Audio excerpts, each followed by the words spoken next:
أعوذ بالله من الشيطان الرجيم بسم الله الرحمن الرحيم إذ قال موسى لأهله إني آنست نارا سآتيكم منها بخبر أو آتيكم بشهاب قبس لعلكم تصطلون فلما جاءها نودي أن بورك من في النار ومن حولها وسبحان الله رب العالمين يا موسى إنه أنا الله العزيز الحكيم وألق عصاك فلما رآها تهتز كأنها جان ولا مدبرا ولم يعقب يا موسى لا تخف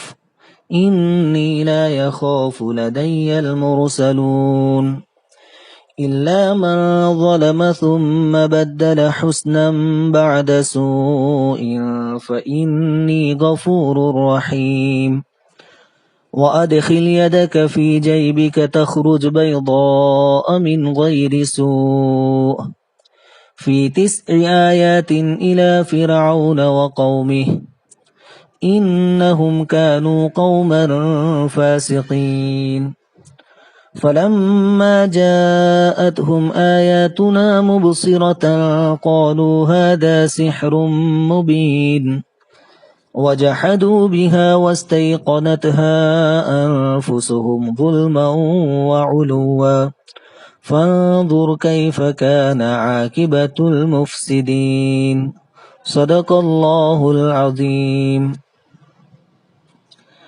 ان آیتوں کا ترجمہ یہ ہے، اور وہ واقعہ قابل ذکر ہے جب موسیٰ علیہ السلام نے اپنے گھر والوں سے کہا کہ میں نے ایک آگ دیکھی ہے، میں تمہارے پاس جلد ہی کوئی خبر یا سلگایا ہوا آگ کا شعلہ لے کر آتا ہوں تاکہ تم تپش حاصل کرو، یعنی گرمی حاصل کرو۔ پھر جب موسیٰ علیہ السلام وہاں پہنچے تو ان کو آواز دی گئی کہ جو اس آگ کے اندر ہے اس پر بھی برکت ہو، اور جو اس کے آس پاس ہے اس پر بھی برکت ہو، اور اللہ کی ذات پاک ہے جو تمام جہانوں کا پروردگار ہے۔ اے موسیٰ، میں ہی بہت زبردست اور حکمت والا خدا ہوں، اور اپنی لاٹھی کو زمین پر تو ڈال۔ اب جو اسے دیکھا تو وہ اس طرح فنفنا رہا ہے جیسا کہ سانپ ہو، تو پیٹھ پھیر کر بھاگے اور مڑ کر دیکھا تک نہیں۔ اللہ نے فرمایا، یہ موسیٰ ڈرو مت، میرے پاس میں پیغمبر ڈرا نہیں کرتے، ہاں مگر جس نے کوئی گناہ کیا ہو تو اسے ڈرنا چاہیے۔ پھر وہ گناہ کی جگہ نیک کام کرنے لگے تو میں بہت بخشنے والا اور نہایت مہربان ہوں۔ اور اپنا ہاتھ اپنے گریبان میں ڈالو، وہ بلا کسی عیب کے بالکل سفید ہو کر نکلے گا۔ اب ان دونوں کو ملا کر 9 معجزات کے ساتھ فرعون اور اس کی قوم کی طرف جاؤ، یقیناً وہ بڑے سرکش لوگ ہیں۔ پھر جب ان کے پاس ہمارے نہایت واضح معجزات پہنچے تو وہ کہنے لگے کہ یہ تو کھلا ہوا جادو ہے، اور ظلم و تکبر کی وجہ سے ان کا انکار کر بیٹھے، حالانکہ ان کے دلوں کو ان معجزات کے حق ہونے کا یقین ہو گیا تھا۔ تو دیکھیے کہ فساد مچانے والوں کا انجام کیسا ہوا۔ یہ آیتوں کا ترجمہ تھا۔ گزشتہ کل ہماری بات چل رہی تھی کہ مدین میں تقریباً 10 سال رہنے کے بعد موسیٰ علیہ السلام مصر کی طرف واپس جانے کے لیے روانہ ہوئے۔ مصر میں آپ کا خاندان تھا، آپ کی والدہ تھی، آپ کی بہن تھی، آپ مصر واپس آ رہے تھے۔ ساتھ میں آپ کی بیوی صفورہ جو حضرت شعیب علیہ السلام کی بیٹی ہے وہ بھی تھی، وہ حمل سے تھی۔ راستہ جنگل کا تھا، رات کا وقت تھا، ٹھنڈی بہت زبردست تھی، موسیٰ علیہ الصلوۃ والسلام راستہ بھول گئے تھے. آپ نے دور ایک پہاڑی کی طرف ایک وادی میں ایک آگ روشن دیکھی. موسیٰ علیہ الصلوۃ والسلام نے اپنی بیوی صفورہ سے کہا کہ آپ یہاں ٹھہریے، وہاں آگ سلگ رہی ہے، شاید وہاں کوئی سلگانے والا بھی ہوگا. میں وہاں جا کر اس سے راستہ پوچھتا ہوں، یا کم سے کم وہاں سے آگ کا ایک انگارہ لے کر آتا ہوں تاکہ تم گرمی حاصل کرو، ٹھنڈی سے اپنے آپ کو بچا سکو اور آگ کی روشنی میں ہم راستہ پائیں. خیر موسیٰ علیہ الصلوۃ والسلام جب وہاں قریب پہنچے تو وہ آگ کوئی دنیاوی آگ نہیں تھی، بلکہ اللہ رب العزت کی تجلی تھی، یا کوئی آگ کا پردہ تھا، نوری پردہ تھا. ایک درخت کے اوپر آگ جل رہی تھی، اور جو آگ جل رہی تھی درخت کے پتے اور زیادہ ہرے ہوتے جا رہے تھے. یہ عجیب و غریب منظر تھا. اور اس درخت میں سے آواز آئی، انبورک من فی النار ومن حولہا. موسیٰ علیہ السلام جب اس وادی میں پہنچے، آگ کے قریب پہنچے، تو آواز آئی کہ جو کوئی اس وادی میں ہے اس پر بھی برکت ہے، جو کوئی اس آگ میں ہے اس پر بھی برکت ہو، اور جو کوئی آگ کے آس پاس ہے اس پر بھی برکت ہو. آگ میں ہونے سے زیادہ تر مفسرین کی رائے یہ ہے کہ فرشتے مراد ہیں، بعضوں نے کہا موسیٰ علیہ السلام مراد ہے. خیر وہاں جو کچھ بھی جتنے بھی موجود تھے سب پر برکت کی خوشخبری ہے. فرشتے بھی موجود تھے، موسیٰ علیہ الصلوۃ والسلام بھی موجود تھے. اور آگے فرمایا وسبحان اللہ رب العالمین، اور اللہ کی ذات پاک ہے جو تمام جہانوں کا پروردگار ہے. اب یہ جو آگ تھی اس میں ایسی بات نہیں تھی کہ اللہ رب العزت اس میں حلول کر گئے ہو، اللہ تعالیٰ اس میں اتر آئے ہو، ایسی بات نہیں تھی. کیونکہ اللہ کی ذات جسم سے پاک ہے، جگہ سے پاک ہے، جہت سے پاک ہے. اللہ رب العزت کی تجلی یا اللہ رب العزت کے نور کی تجلی تھی. مثال کے طور پر ایک آدمی آئینے کے سامنے کھڑا رہتا ہے تو وہ آدمی آئینے کے اندر نہیں ہوتا ہے، بلکہ اس کا عکس ہوتا ہے، اس کا سایہ نظر آتا ہے. ایسا ہی معاملہ یہاں پر بھی تھا. خیر وہاں پر جو آواز آئی اس کا سننا بھی بڑا عجیب و غریب طریقے سے ہوا. موسیٰ علیہ الصلوۃ والسلام کے سر کے بالوں سے لے کر پیروں کے ناخن تک تمام اعضائے بدن نے اس آواز کو سنا. کیا کہا گیا موسیٰ علیہ السلام سے؟ یا موسیٰ انہ انا اللہ العزیز الحکیم. اے موسیٰ میں ہی بہت زبردست اور حکمت والا خدا ہوں. اللہ رب العزت نے موسیٰ علیہ الصلوۃ والسلام کے سامنے اپنا تعارف پیش کروایا کہ یہاں میں موجود ہوں. آگے اللہ تعالیٰ نے فرمایا کہ میں زبردست بھی ہوں، حکمت والا بھی ہوں. موسیٰ علیہ الصلوۃ والسلام کے پاس لکڑی تھی، عصا، جس کو عصائے موسیٰ کہتے ہیں. اللہ تعالیٰ نے فرمایا وال کے عصاک. چونکہ اللہ تعالیٰ موسیٰ علیہ الصلوۃ والسلام کو نبوت دینا چاہتے تھے اور نبی کو کچھ معجزات بھی دیے جاتے ہیں، تو اللہ تعالیٰ معجزات سے نوازنا چاہتے تھے. تو پہلے معجزے کے طور پر اللہ تعالیٰ نے موسیٰ علیہ الصلوۃ والسلام سے، قرآن میں دوسری جگہ ارشاد ہے کہ پہلے اللہ تعالیٰ نے بات پوچھی. اللہ تعالیٰ نے موسیٰ علیہ السلام سے کلام کیا.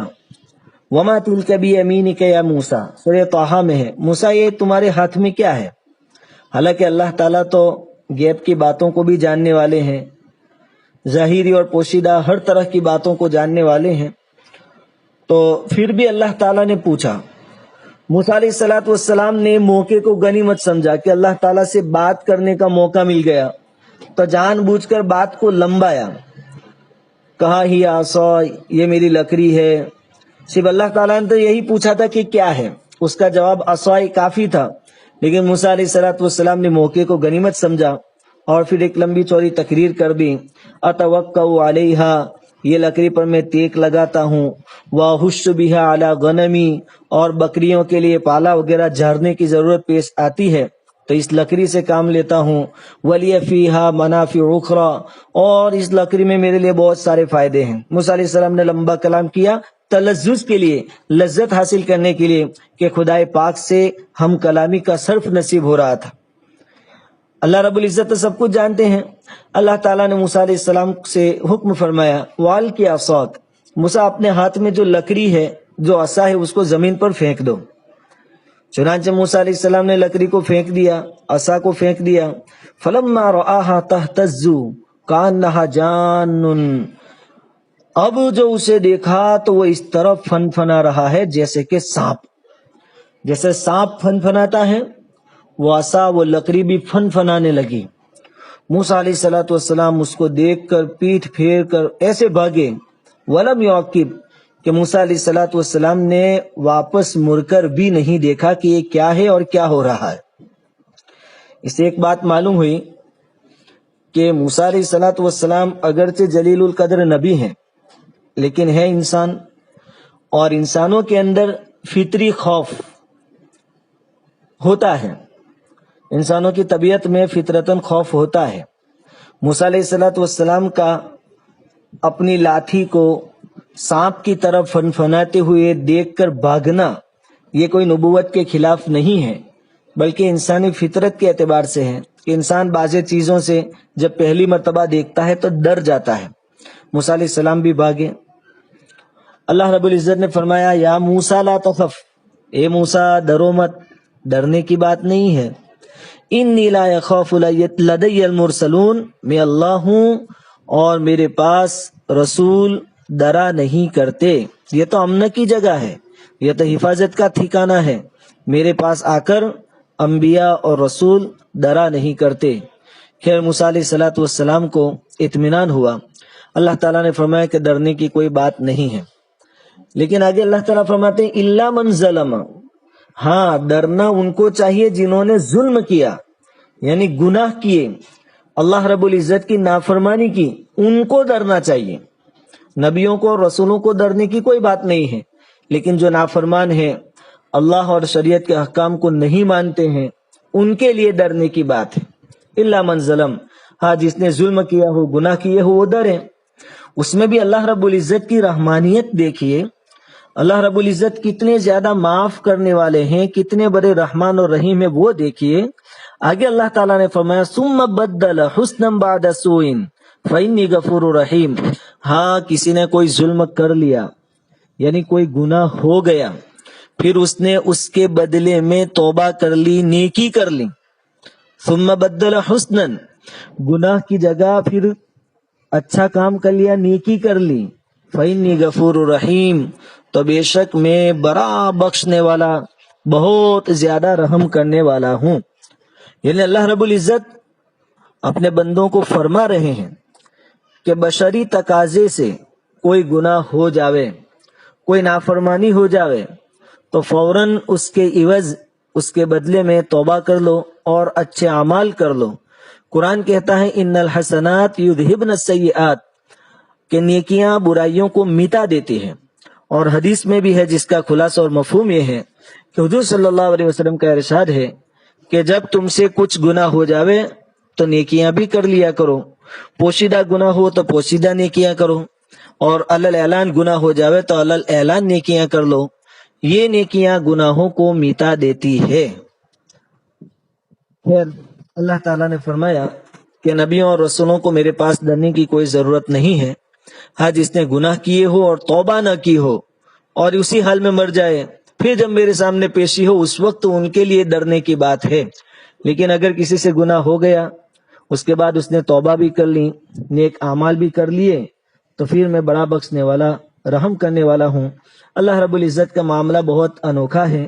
اللہ رب العزت کی غفاریت کو، اللہ تعالیٰ کی رحمانیت کو انسان کو چاہیے کہ اپنے اوپر قیاس نہ کرے. انسان کا معاملہ کیا ہے کہ ایک مرتبہ بھی اگر کچھ غلطی کسی سے ہو گئی تو اولن تو وہ اس کو معاف کرنے کے واسطے تیار ہی نہیں ہوتا، اور اگر اتفاق سے معاف کر بھی دے تب بھی دل میں کچھ نہ کچھ اس کے بارے میں بغض، عداوت، دشمنی، رنج موجود رہتا ہے.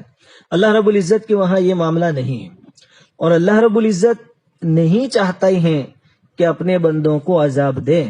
قرآن میں اللہ تعالیٰ نے فرمایا 5ویں پارے کی آخری آیت ما یفعل اللہ بعذابکم ان شکرتم وآمنتم، اللہ اگر تم شکر کرو گے، ایمان لاؤ گے، تو تم کو عذاب دے کر اللہ کیا کرے گا.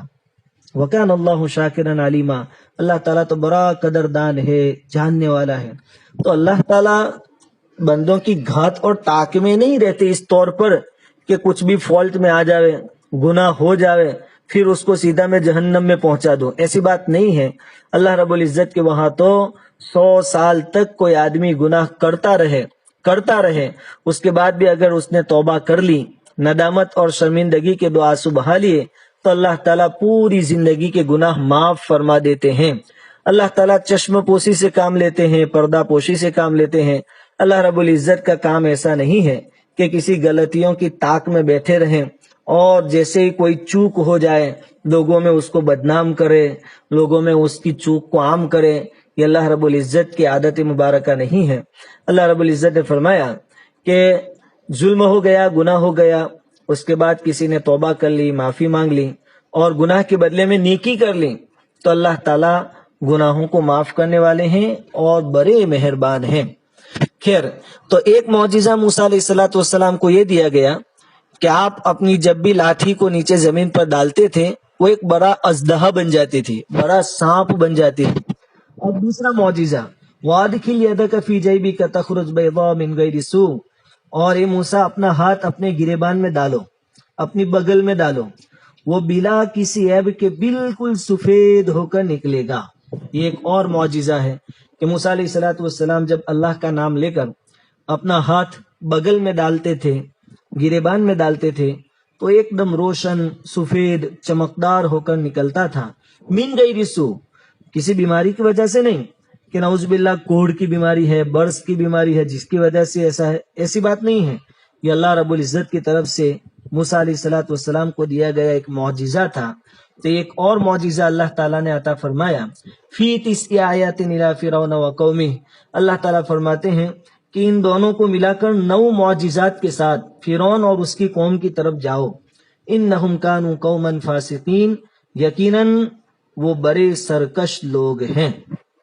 یہ 2 معجزات، ایک تو عصا والا معجزہ، ایک گریبان میں ہاتھ ڈالنے سے ہاتھ کا روشن اور چمکدار ہو جانا، یہ معجزہ، اور اس کے علاوہ دوسرے 7 معجزات اللہ رب العزت نے موسیٰ علیہ السلام کو عطا فرمائے تھے۔ ان معجزات کے بارے میں مفسرین کرام کے درمیان تھوڑا بہت اختلاف ہے کہ ان باقی کے جو 7 معجزات ہیں وہ کون کون سے۔ اس کے بارے میں زیادہ تر مفسرین کی رائے یہ ہے کہ سورہ اعراف میں اللہ رب العزت نے ایک آیت نازل فرمائی ہے، فَأَرْسَلْنَا عَلَيْهِمُ الطُّوفَانَ وَالْجَرَادَ وَالْقُمَّلَ وَالضَّفَادِعَ وَالدَّمَ آیَاتٍ مُفَصَّلَاتٍ، یہ آیت ہے، اس کے اندر باقی معجزات کا ذکر کیا گیا ہے۔ 9 معجزات میں سب سے پہلے 2 معجزے یہاں وادی مقدس میں عطا فرمائے، واسا اور ید بیضا۔ اس کا ظہور فرعون کے دربار میں ہوا۔ موسیٰ علیہ السلام ان 2 معجزوں کے ساتھ فرعون کے دربار میں پہنچے، فرعون کو اسلام کی دعوت دی اور کہا کہ بنو اسرائیل جس کو فرعون اور فرعونیوں نے اپنا غلام بنا رکھا تھا ان کو ہمارے حوالے کر دو۔ خیر، موسیٰ علیہ السلام نے کہا کہ مجھے اللہ تعالیٰ نے نبی بنایا ہے۔ فرعون نے نبوت کی کوئی دلیل مانگی تو موسیٰ علیہ السلام نے یہ 2 معجزات اس کے سامنے پیش کیے، عصا والا اور ید بیضا والا۔ فرعون کہنے لگا کہ یہ تو جادو ہے، میں اس کو نہیں مانتا، کیونکہ فرعون کے زمانے میں جادو کا فن اپنے عروج پر تھا، ہر کوئی جادو سیکھتا تھا، بڑے بڑے جادوگر اس زمانے میں موجود تھے۔ فرعون نے موسیٰ علیہ السلام کے معجزوں کو بھی جادو قرار دیا اور بالآخر موسیٰ علیہ السلام کا مقابلہ کرنا طے پایا۔ میدان طے ہوا، وقت مقرر ہوا، ایک طرف جادوگر آ گئے، پورے مصر کے لوگ اس مقابلے کو دیکھنے کے لیے میدان میں آ گئے۔ پھر موسیٰ علیہ السلام اور جادوگروں میں مکالمہ ہوا۔ جادوگروں نے پوچھا کہ موسیٰ آپ پہلے ڈالتے ہیں یا ہم پہلے ڈالیں؟ جادوگر بہت ساری رسیاں اور لکڑیاں لے کر آئے تھے اور انہوں نے نظر بندی کی تھی۔ جیسے جیسے وہ اپنی رسیاں اور لکڑیاں زمین پر ڈالتے تھے وہ سانپ کی شکل اختیار کر جاتی تھی، تو پورا میدان سانپ سے بھر گیا جادوگروں کی نظر بندی کی وجہ سے۔ موسیٰ علیہ السلام کے دل میں کچھ خوف اور خطرہ محسوس ہوا۔ اللہ رب العزت نے وحی نازل فرمائی، یا موسیٰ لا تخف، اے موسیٰ ڈرو مت، وال کے عصاک، اور عصا نیچے ڈالو زمین پر۔ خیر موسیٰ علیہ السلام نے جب عصا ڈالا تو وہ اتنا خطرناک اژدہا بن گیا کہ جادوگروں کی جو رسیاں اور لکڑیاں سانپ کی شکل میں بن گئی تھی ان کو نگلنا شروع کر دیا، یہاں تک کہ پورا میدان خالی ہو گیا۔ جادوگر سمجھ گئے کہ یہ کوئی جادو نہیں ہے بلکہ واقعتاً موسیٰ علیہ السلام اللہ کے سچے اور پکے رسول ہیں۔ چنانچہ جادوگر فوراً سجدے میں گر گئے اور ایمان لے آئے، کہنے لگے آمنا برب موسیٰ و ہارون، ہم موسیٰ اور ہارون علیہ السلام کے رب پر ایمان لے آئے۔ اب فرعون ہار گیا، پوری بستی کے سامنے، پورے مصر کے سامنے اس کی شکست ہوئی، بہت زیادہ غصے ہوا اور اس نے جادوگروں سے کہا کہ میں تمہیں بڑی خطرناک سزا دوں گا، میں الٹی جانب سے تمہارے ہاتھ اور پیر کٹوا دوں گا، یعنی سیدھا ہاتھ اور بایاں پیر، یا بایاں ہاتھ اور سیدھا پیر، اور درخت جو ہے کھجور کے اس کے تنوں پر تم کو پھانسی پر لٹکا دوں گا۔ لیکن تھوڑے سے وقت میں ان جادوگروں کو اللہ رب العزت نے اتنا پاورفل ایمان عطا فرمایا تھا کہ انہوں نے کہا کہ تو جو کرنا چاہے ہمارے ساتھ کر لے، اب ہم ایمان چھوڑنے والے نہیں ہیں۔ خیر یہاں موسیٰ علیہ السلام کے سامنے فرعون اور اس کے جادوگروں کی شکست ہوئی، ہار ہوئی۔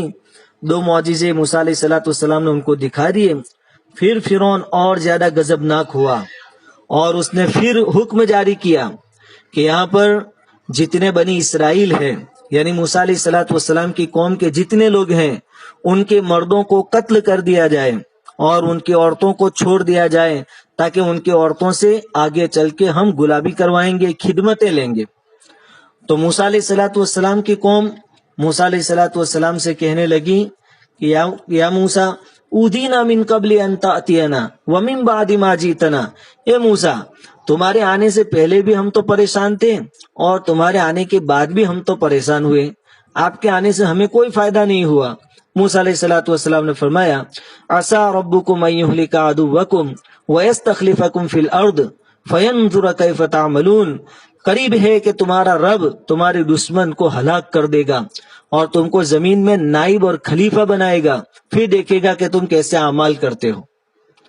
خیر فرعون نے حکم جاری کیا اور بنی اسرائیل پر ظلم و ستم جیسے پہلے ڈھایا جاتا تھا کہ پہلے بھی جب موسیٰ علیہ السلام کی پیدائش کے بارے میں ایک کاہن نے، ایک پنڈت نے بھوشیوانی کی تھی کہ بنی اسرائیل میں ایک بچہ پیدا ہوگا جس کے ہاتھوں فرعون کی سلطنت چلی جائے گی۔ یہ سن کر فرعون نے جیسے پہلے حکم صادر کیا تھا، حکم جاری کیا تھا کہ بنی اسرائیل کے جو جینس ہیں، بچے ہیں، ان کو ذبح کر دیا جائے اور بچیوں اور لڑکیوں کو زندہ چھوڑ دیا جائے، ویسا حکم پھر سے صادر کر دیا، جاری کر دیا۔ ادھر موسیٰ علیہ السلام نے اپنی قوم سے دو باتوں کی نصیحت فرمائی کہ ایک اللہ رب العزت کی طرف رجوع کرو اور دوسرا صبر سے کام لو۔ خیر جب فرعون کا ظلم و ستم بڑھ گیا تو اللہ رب العزت نے 5 قسم کے عذاب ان کے اوپر نازل کیے۔ فَأَرْسَلْنَا عَلَيْهِمُ الطُّوفَانَ، یہ عذاب موسیٰ علیہ السلام کے معجزے بھی ہیں۔ اللہ رب العزت نے فرمایا فَأَرْسَلْنَا عَلَيْهِمُ الطُّوفَانَ، ہم نے فرعون اور فرعونیوں پر طوفان نازل کیا، والجراد اور تدیاں، والکمل اور جوئیں، والدفادی اور میڈک، والدم اور بہتا خون، آیات مفصلات، کھولی ہوئی نشانیاں۔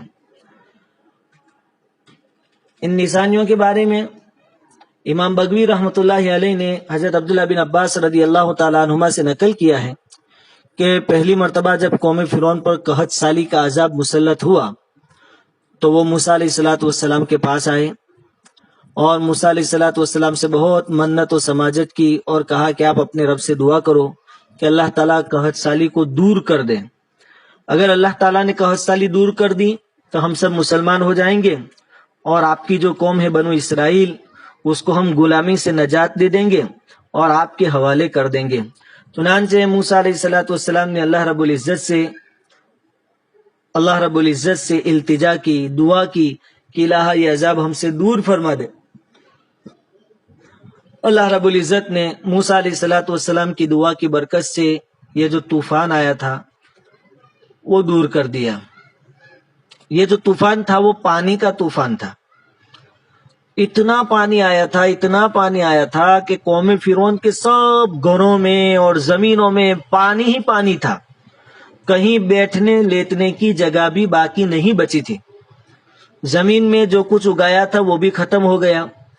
اور اس طوفان میں عجیب بات یہ تھی کہ موسیٰ علیہ الصلوۃ والسلام کی قوم جو تھی بنی اسرائیل، ان کے مکانات اور زمینیں وہ تو خشک تھی، وہاں پانی نہیں پہنچا تھا طوفان کا، اور فرعون اور فرعونی جو تھے، قبطی جو تھے، ان کے گھروں میں، مکانوں میں، ان کی کھیتیوں میں ہر جگہ پانی ہی پانی تھا۔ اس طریقے سے اللہ تعالیٰ نے یہ پہلا عذاب ان پر نازل کیا تھا۔ پھر جب انہوں نے موسیٰ علیہ الصلوۃ والسلام کے سامنے منت و سماجت کی، موسیٰ علیہ الصلوۃ والسلام نے اللہ رب العزت سے دعا فرمائی، اللہ تعالیٰ نے یہ مصیبت ان سے دور کر دی، طوفان دور ہو گیا، اور بدلے میں ان کی کھیتیاں پہلے سے زیادہ ہری بھری ہو گئی۔ اب ہونا یہ چاہیے تھا کہ اپنے وعدے کے مطابق یہ لوگ ایمان لے آتے اور بنو اسرائیل کو غلامی سے نجات دیتے اور موسیٰ علیہ السلام کے حوالے کر دیتے، لیکن بجائے اس کے یہ تو کہنے لگے کہ یہ جو طوفان آیا تھا وہ کوئی عذاب نہیں تھا، یہ تو ہمارے نفع کے لیے آیا تھا، اور ہمیں نفع یہ ہوا طوفان سے کہ دیکھو ہماری زمینوں کی پیداوار بہت بڑھ گئی، اس لیے موسیٰ علیہ السلام کا اس میں کوئی دخل نہیں تھا۔ ایسا کہہ کر انہوں نے جو وعدہ کیا تھا وہ وعدہ توڑ دیا، بنی اسرائیل کو موسیٰ علیہ السلام کے حوالے نہیں کیا۔ اب اللہ رب العزت نے طریقہ کار یہ اختیار فرمایا تھا کہ ایک عذاب دینے کے بعد 3 ہفتوں تک ان کو مہلت دی جاتی تھی، غور و فکر کی، اللہ کی طرف رجوع کرنے کی، توبہ اور استغفار کرنے کی۔ تو یہ طوفان کے چلے جانے کے بعد یہ لوگ 1 مہینے تک امن و عافیت سے رہے۔ اللہ نے ان کو غور و فکر کی مہلت دی، مگر یہ فرعونی ہوش میں نہ آئے۔ تو اب دوسرا عذاب اللہ تعالیٰ نے ٹڈیوں کا ان پر مسلط کر دیا۔ ٹڈی دل نے ان کی ساری کھیتیوں اور باغوں کو کھا کر ختم کر دیا۔ بعض روایت میں ہے کہ لکڑی کے دروازوں اور چھتوں کو اور گھریلو سب سامان کو بھی ٹڈیاں کھا گئی۔ اس عذاب کے وقت بھی موسیٰ علیہ السلام کا معجزہ سامنے تھا کہ سارا ٹڈی دل صرف قبطی یعنی فرعون کی قوم کے باغوں، کھیتوں، گھروں پر چھایا ہوا تھا۔ پاس ملے ہوئے اسرائیلیوں کے مکانات، زمین، باغ سب اس سے محفوظ تھے۔ اس وقت پھر قوم فرعون چلا اٹھی اور حضرت موسیٰ علیہ السلام سے درخواست کی کہ اس مرتبہ آپ اللہ تعالیٰ سے دعا کر دیں، یہ عذاب ہٹ جائے تو ہم پختہ وعدہ کرتے ہیں کہ ایمان لے آئیں گے اور بنی اسرائیل کو آزاد کر دیں گے۔ موسیٰ علیہ السلام نے پھر دعا فرمائی اور یہ عذاب ہٹ گیا، مگر عذاب کے ہٹنے کے بعد انہوں نے دیکھا کہ ہمارے پاس تو اب بھی اتنا زیادہ ذخیرہ غلے کا موجود ہے کہ ہم سال بھر پورا سال اس کو کھا پی سکتے ہیں۔ تو پھر سرکشی میں آ گئے اور وعدہ خلافی پر اتر آئے، نہ ایمان لائے نہ بنی اسرائیل کو آزاد کیا۔ 1 مہینے کے بعد پھر اللہ تعالیٰ نے ان کو مہلت دی مہینے کی۔ اس مہلت کے بعد تیسرا عذاب کمل کا مسلط ہوا۔ لفظ کمل اس جو کو بھی کہتے ہیں جو انسان کے بالوں میں ہوتی ہے اور کپڑوں میں پیدا ہو جاتی ہے، اور کمل اس کیڑے کو بھی کہتے ہیں جو گلے میں لگ جاتا ہے۔ کمل کا یہ عذاب ممکن ہے دونوں قسم کے کیڑوں پر مشتمل ہو، کہ گلوں میں کیڑے لگ گئے ہو اور انسانوں کے بدن اور کپڑوں میں جوؤں کا طوفان امڑ آیا ہو۔ گلوں کا حال ان کیڑوں نے ایسا کر دیا کہ 10 سیر گیہوں پیسنے کے لیے نکالیں تو اس میں سے 3 سیر آٹا بھی نہ نکلے، اور جوؤں نے فرعون اور فرعونیوں کے بال اور پلکیں اور بھویں سب کھا کر ختم کر دی۔ آخر پھر قوم فرعون بلبلا اٹھی اور موسیٰ علیہ السلام سے فریاد کی کہ اب کی مرتبہ تو ہم ہرگز وعدہ نہیں توڑیں گے، آپ دعا کریں اللہ تعالیٰ یہ عذاب ہم سے دور کر دیں۔ خیر موسیٰ علیہ السلام نے دعا کی تو یہ عذاب بھی ٹل گیا، مگر جن بد نصیبوں کو ہلاک ہی ہونا تھا وہ وعدہ کیسے پورا کرتے؟ پھر عافیت ملتے ہی سب کچھ بھول گئے اور وعدہ خلافی پر اتر آئے۔ پھر 1 مہینے کی مہلت ایسے آرام اور راحت کے ساتھ ان کو دی گئی، مگر اس مہلت سے بھی کوئی فائدہ نہ اٹھایا۔ تو چوتھا عذاب میڈکوں کا ان پر مسلط کر دیا، اور اتنی کثرت سے میڈک ان کے گھروں میں پیدا ہو گئے کہ جہاں بیٹھتے ان کے گلوں تک میڈکوں کا ڈھیر لگ جاتا۔